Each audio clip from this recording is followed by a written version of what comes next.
Hi guys. तो जैसा कि मैंने देखा कि लास्ट वीडियो में मेरा कमेंट सेक्शन में एक स्टूडेंट क्लास 11 से कुछ देने के लिए कहा कोई, तो इसीलिए मैं आज स्ट्रेट लाइन चूज़ किया। ये एक स्ट्रेट लाइन से बहुत अच्छा क्वेश्चन है। I hope you like it. तो देखो बच्चों, यहाँ पर गिवन क्या है। जे trapezoid ABCD whose non-parallel sides AB, which is 8 centimeter long, is perpendicular to the base।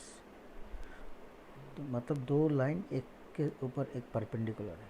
अगर ऐसा कुछ कहते हैं क्वेश्चन पे, तो एक्स एक्सिस वाई एक्सिस इसका सिमिलर बेस्ट एग्जांपल है। तो मैंने दो साइड को, एक एक्स एक्सिस और एक को वाई एक्सिस में शिफ्ट किया। इस तरह से कोऑर्डिनेट भी मिल जाता है हमें। तो AD और AB, ये ओरिजिन लिया मैंने। AB गिवन है 8 सेंटीमीटर और AD गिवन है 10 सेंटीमीटर। तो अगर ये 8 होता है तो B का कोऑर्डिनेट हो जाएगा 0,8 और D का कोऑर्डिनेट हो जाएगा 10,0। और the base BC and AD, और BC एंड AD, BC है 6, इसका मतलब C का कोऑर्डिनेट हो जाएगा 6,8। AB and CD are non-parallel sides। L1, L2, L3, L4, AB, BC, ये L1, ये L2, ये L3 और ये L4। DP, L, ये important एक लाइन है। Denote the perpendicular distance from P to line L। तो DP, L मतलब अगर कोई लाइन L है, P से उसका डिस्टेंस ये डिनोट कर रहा है DP, L, परपेंडिकुलर डिस्टेंस। तो क्वेश्चन नंबर 1 में DQ, L4, DQ, L4 less equals to DQ, L3। मतलब L4 से Q का डिस्टेंस L3 से Q का डिस्टेंस से थोड़ा कम होगा। तो इसमें एक बहुत अच्छा नोट है। अगर मानो दो लाइन है, एक L और एक L डैश,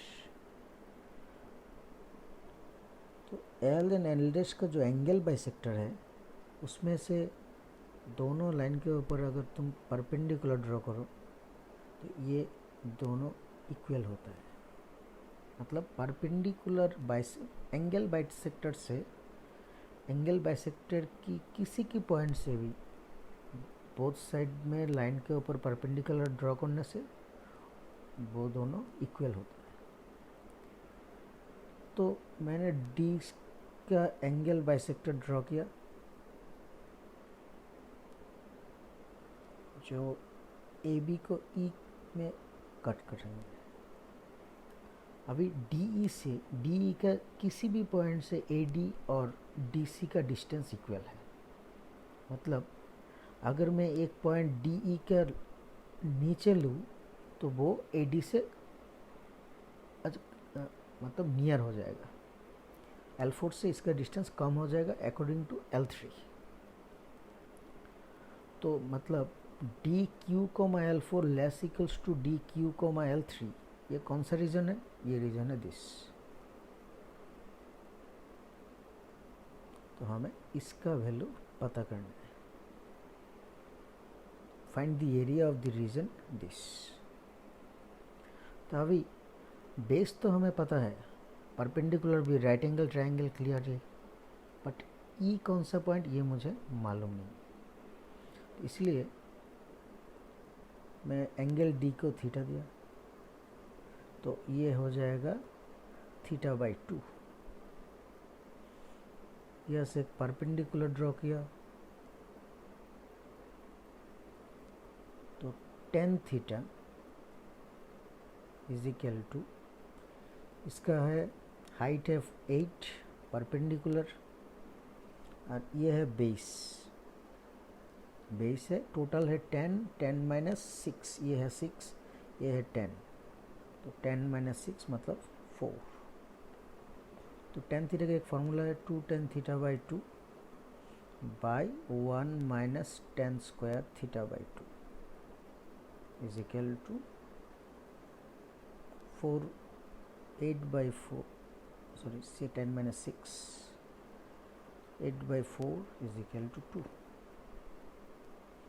तो tan theta by 2 is equal to 1 minus, both side में 2 cancel, tan square theta by 2, tan square theta by 2 plus tan theta by 2 minus 1 is equal to 0। यहाँ से टेन थीटा बाई 2 आ जाएगा, क्योंकि एक theta by 2 एक acute angle है, तो tan theta by 2 का वैल्यू पॉजिटिव आएगा, तो -1 plus √5 by 2 minus B plus minus √b square minus 4ac by 2a। ये फॉर्मूला तो तुम्हें मालूम ही है। तो टेन थीटा मिल गया। अभी in triangle ADE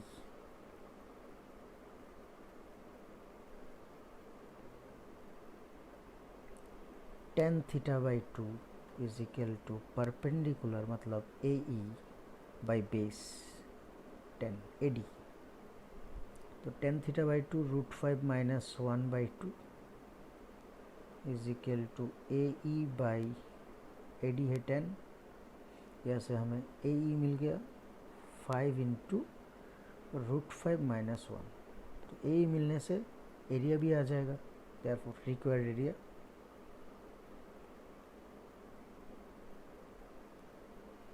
half into base से 10 मतलब AD इंटू हाइट मतलब AE 5 माइनस 1 जो है 25 इंटू √5 माइनस 1। ऑप्शन है डी। तो 1 नंबर का आंसर है option D.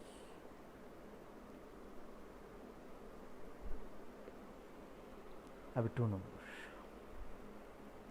distance from of a point R on the line AD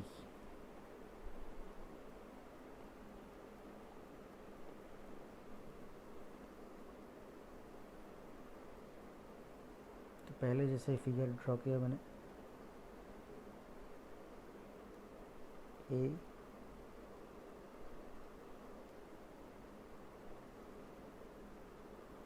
B C D। तो क्वेश्चन में distance of A point R lying on AD from vertex A so that perimeter is minimum. तो AD के अंदर एक point लिया मैंने जो है R, such that area of triangle, perimeter of triangle RBC is minimum. Perimeter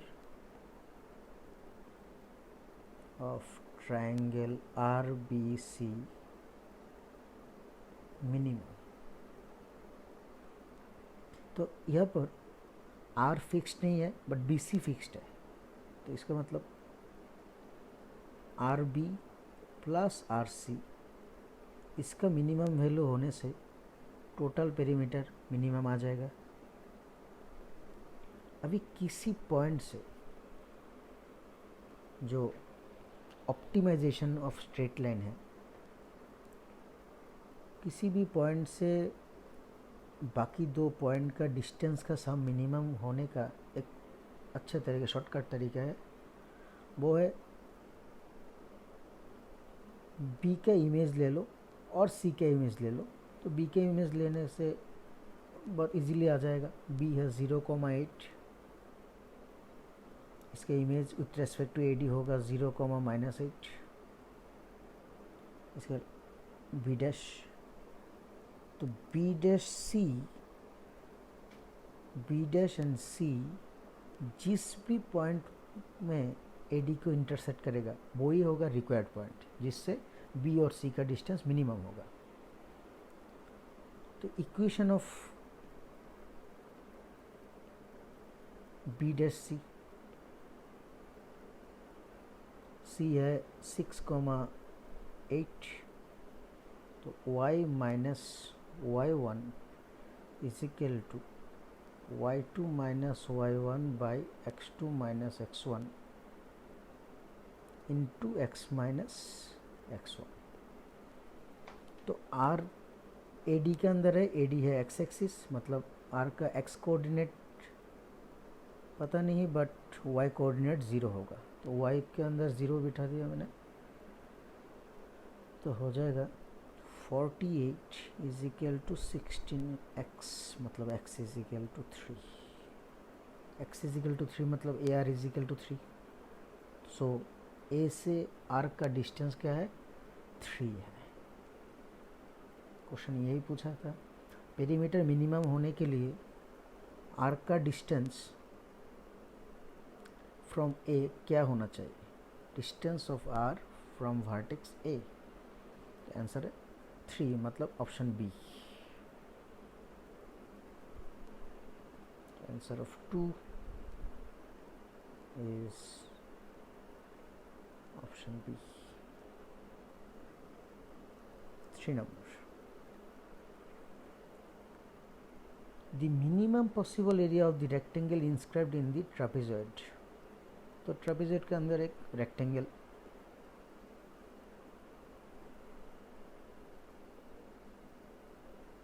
तो अभी एक क्वेश्चन है, रेक्टेंगल किस तरह से लेंगे हम लोग, इस तरह से और इस तरह से। तो पहले जो मैंने ड्रॉ किया इस तरह का रेक्टेंगल तो नहीं होगा, ये देख कर पता चलेंगे, क्योंकि ये 6,8 ये पॉइंट है, ये है 0,8, तो इसका वैल्यू ही हो जाता है 48, मतलब ये तो नहीं होगा, ये इसका एरिया हो जाएगा 48 से कम, और ये मुझे मालूम नहीं, ये होने से एरिया कितना होगा ये मुझे मालूम नहीं। तो इसलिए let the point required point lies on C D.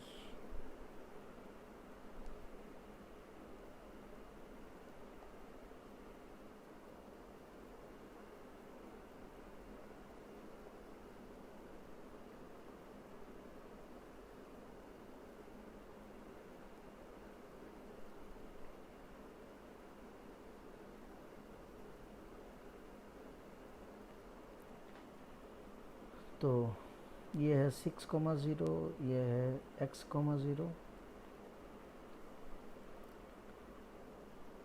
सो यहाँ पर दो ट्रायंगल है, ये वाला और एक ये वाला। क्लियरली दोनों ट्रायंगल सिमिलर है, तो ये है y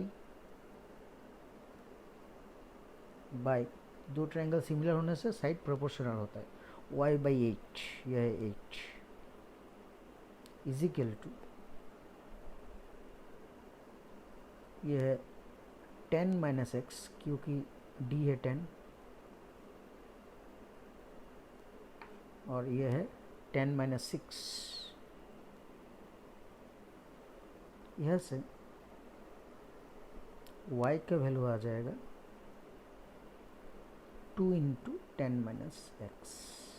तो हाइट आ गया, area of trapezoid rectangle, therefore area is equal to length into breadth, यह है x into 2 into 10 minus X, जहाँ पर x बिलोंग्स टू 6,10।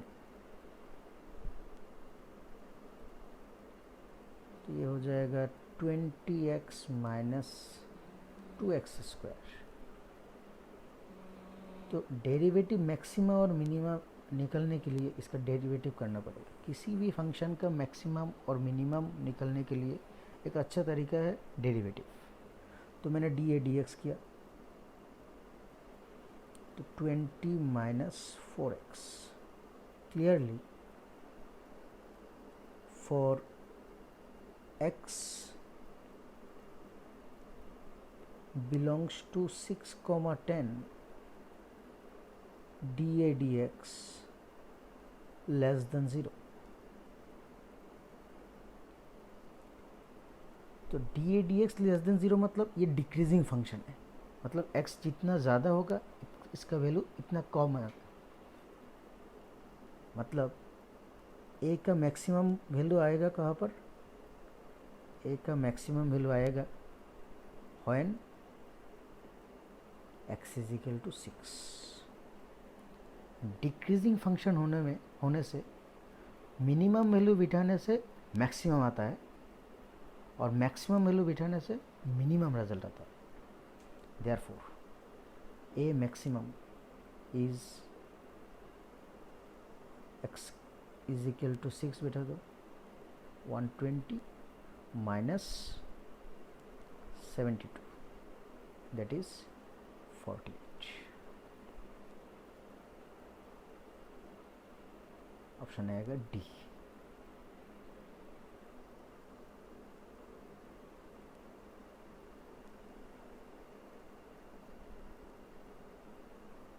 तो आज मैंने एक नया सिस्टम शुरू स्टार्ट किया। डे 1 में ये मुझे पता नहीं, कमेंट सेक्शन में देखकर मुझे पता चला स्टूडेंट्स बोल रहे हैं कि सर 1-2 होमवर्क भी देना। तो मैंने इसलिए आज 2 क्वेश्चन रेडी किया तुम्हारे होमवर्क के लिए। तो ये ट्राई करो तुम खुद, मैं किसी न किसी दिन इसका सॉल्यूशन भी तुम्हें दे दूँगा। ओके।